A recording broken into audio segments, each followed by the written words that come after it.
Okay, I wanted to go back and do a quick intro. Seeing as I like to do everything backwards, now that I've done the beginning of the first turn, I thought it might make more sense to people that weren't that familiar with the game system if I went back and did a brief intro of what the counters are.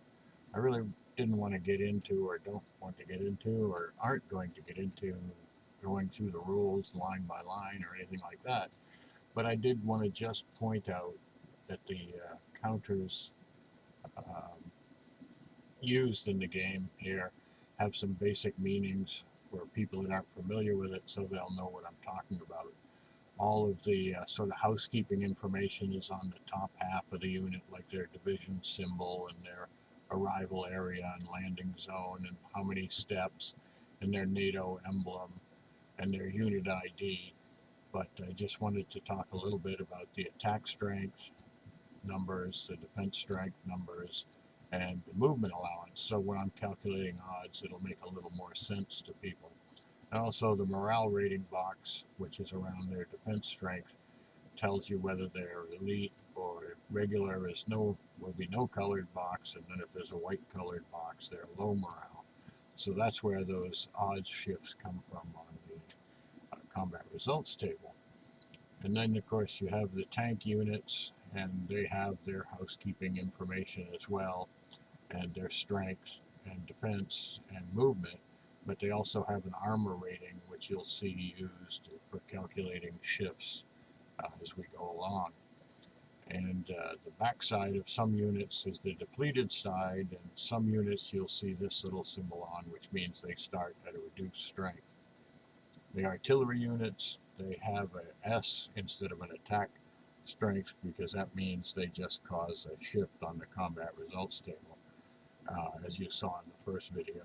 They do have a defense strength if they're attacked, uh, and they have a movement allowance of 1 when they can still fire.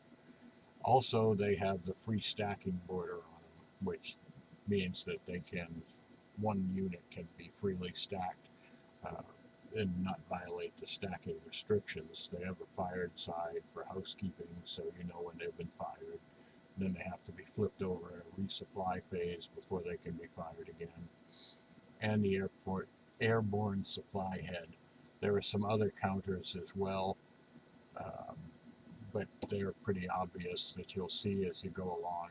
Game markers, uh, movement markers so that you can move the artillery at the vehicle rate, and then you have the definition of what is a non-mechanized unit as opposed to a mechanized unit, as opposed to what is considered a vehicle type unit, which all becomes important as the play goes along. So you'll see how it goes. And there's the sequence of play outline, which you'll also see on the map in yesterday's game. So I just wanted to give that real quick introduction, because this is primarily for people that are familiar with the game system to sort of get the differences. All of the games that are in this series are a little bit different. And so we'll continue on now with the second part of turn 1 of the Allies side in a little bit separate video. So I just wanted to hit the highlights there for anybody that wasn't real familiar with how these type of games work, so it'll make more sense to you as we go along. And hopefully you'll get into this game and get a copy and enjoy playing it as much as I do. Thanks a lot. Good talking to you. Take care.